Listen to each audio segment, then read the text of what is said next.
This is the Honda HR-V, and it's a bit like the bigger and much cooler older brother to the Honda Jazz, because like the Jazz, it shares the same self-charging hybrid powertrain and that practical and safe driving experience that Honda have been renowned for. And like the Jazz, it's retrospectively affordable when it comes to its class, with prices starting from around the £32,000 mark. If you want to see what offers we currently have across the Honda range, then check out Riverside Honda. Now, when I said the HR-V is quite like the bigger and much cooler brother to the Honda Jazz, that wasn't slating the Honda Jazz, because for what it does, it's excellent in its class. But I'm sure we can all agree that this actually has a bit of edge. It has some fashion sense about it, with this front grille with that contrasting strip which goes along the front and these three colour segments. I don't know if they're trying to copy BMW, the M Performance range with that, but I think it fits in quite nice, especially with the blue accents on that Honda logo, signifying this is a part of their electrified range, because this has a self-charging hybrid powertrain, quite like the Honda Jazz, and we'll get onto that later. But the overall front end with these really jagged LED headlights which come with daytime running lights, the contrasting bumper at the bottom, and also the contrasting roof and wing mirrors which come from the middle spec. And like the Jazz and many of its other Honda counterparts, the HR-V specs only really differentiate in terms of premium features and also styling features, because all four specs get that self-charging hybrid system, which includes a 1.5 litre engine. And even from the base spec, you're still going to be getting things like 18-inch alloy wheels, keyless entry and keyless start, rear privacy glass, wireless CarPlay and Android Auto, built-in sat-nav, everything that you need to have a comfortable, safe journey. And you might be wondering what HR-V actually stands for, and in my eyes it probably should stand for honestly really valuable, because you do get a lot of value for money with the HR-V. From that base spec you get things like wireless CarPlay and Android Auto, rear view camera, adaptive cruise control, keyless entry and start. In terms of its class, normally a base spec kind of has the basics.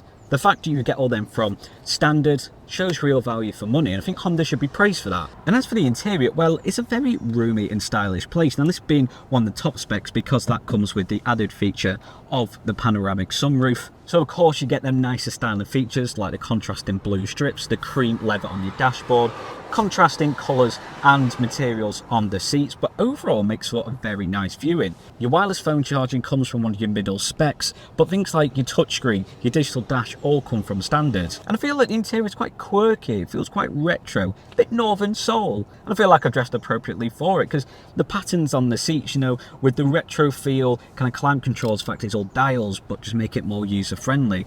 The colours that they've used, I just think it's an all-round good looking car. And it's also spacious too. Yes, this is an SUV, but more on the smaller scale in terms of SUVs in the market. We still get plenty of storage. A little shelf here if you want to charge phone, put it there. Obviously wireless phone charging pad, two cup holders, and a decent amount of storage in the centre console. Overall, I think it's rather good. And that sense of space really travels well when it comes to the rear seats, because there's ample amount of legroom, good amount of headroom. I think that panoramic sunroof really makes the car feel a bit fresher, a bit airier, makes it kind of feel a bit bigger because you're getting that more light in. And as much as I am a fan of that panoramic sunroof, lets in so much light, especially a day like today, it feels glorious. It feels so happy when the sun's out. Who doesn't? The one thing I'm not a fan of is because these actually cover it up, and what you do, put it the right way, slot it in there, you know, if it's getting a bit bright for you, and then they would clip in place like that. And I just think that's a bit of a faff, because you wouldn't really want them in the back unless you've only got one rear passenger you can put them on the seat, because you want so much leg room. So if there's two of you in the back, they're in the boot, it's getting a bit much for you, you then have to pull over, get them out of the boot, put them up. That's the only frustrating thing about it. Other than that, I do think it's a nice addition. Just if you are taking them down when you sat there, make sure you don't hit yourself in the face. Rest of the back is rather nice. Two air vents, two USB-C ports, a little pocket down here, fold down armrest, although it kind of is a bit limp, but two cup holders in there, doesn't really matter, it's still comfy. And of course the magic seats, how could I forget? Honda absolutely love telling people about magic seats. You can lock them in place and you get so much more storage. So if you only have one rear passenger, or as a matter of fact you have no rear passengers, then put that up, look at the amount of room you get in here now. And I had this sense that because there is so much room in the front and the back, it's kind of compromised the boot capacity ever so slightly. Now with the second spec you do actually get automatic tailgate, but what you have here is 319 litres boot capacity. To put it into context, the Honda Jazz has 305, so this only has 40 more litres when it's an SUV, and that is a hatchback.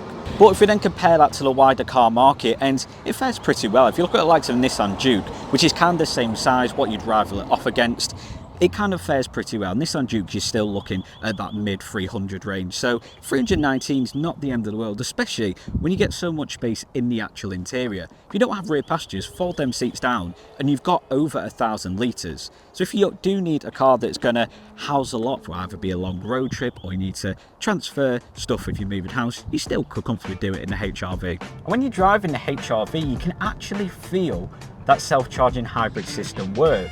Normally, when you search for a new car and you go, oh, it's a self-charging hybrid, and you're kind of like, am I really convinced by that? I'm not too sure. So when you actually experience it, it's rather refreshing, because at one point the car's definitely silent. You feel like you're driving an EV. Then all of a sudden you can push an engine kicks in and you kind of just feel like you're driving a normal SUV. Next minute, it's definitely quiet again, because you can see on your digital dash that the car has recharged that battery, and it's like, oh, I'm actually getting a lot for my money here. I'm getting more out of that mile range, because the HRV is very economical, 53 miles per gallon, saving them pennies, which I think is pretty good. But you know what they say, look after the pennies and the pounds will look after themselves, and HRV certainly helps that. In terms of actual drivability and driving experience, well, because of that self-charging hybrid system, where a lot of the time it is very quiet, it's rather comfy and it's very smooth. Yes, it's not a fast SUV, not really in any sense, 0 to 60 10 seconds, but it's very relaxing, it's very calming. If you've had a rough day at work, I feel you can be very chilled in the HRV. I feel like it really soothes you before you go and enjoy your evening. Handling around corners feels good, I have no complaints about that. As for the digital dash, it might look a bit old school, but as I said when talking about the actual interior, it does feel a bit retro, this car, because it is a part digital dash, part old school when it comes to the speedometer, because it's the old school dial. But then on the left you have a changeable small digital dash, and it can actually integrate your built-in sat-nav. It is that perfect mix of modern and retro. You know, your grandparents probably always told you, oh, old ones are always best.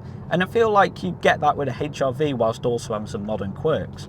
It's kind of like the best of both worlds. The infotainment screen's all very user-friendly when out on the road. It's very responsive, very easy to use. Same with the climate controls, because they're all them separate buttons, with them dials to change your fan speed, temperature, and also your heated seats, which come as standard.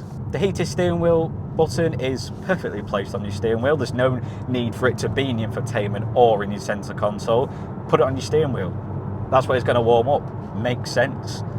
As for the controls on the steering wheel, well, it's got the usual volume and things like lane keep assist, adaptive cruise control, which again comes from standard. Yeah. Honestly, really valuable, the HRV. And I'm honestly just really vibing with this car, I think. An SUV is not really my go-to.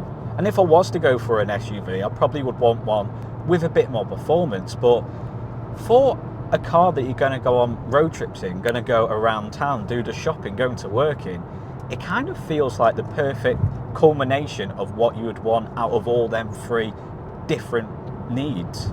You also have multiple driving modes. These are normal, sport and eco. Does what it says on the tin. If we put it in sport now, then you do get a bit more zip, you get a bit of kickback off the line. As it goes for eco, well, obviously that's going to slow down your acceleration to get much more out of your mile range. So as a driver position, it's all very comfy, can clearly see over the bonnet. Yes, it would be nice if they were electronically adjustable seats, but as I said, it's that perfect combination of modern and old school. You've got the old school pump, all it needs is to wind down windows, and we're back in 2005. Oh, the good old days. All in all, I just think it's a really good package, kind of like many of its counterparts, many of its brothers and sisters in the Honda lineup, because what you get is an affordable SUV that has that slight premium feel whilst also some style and features.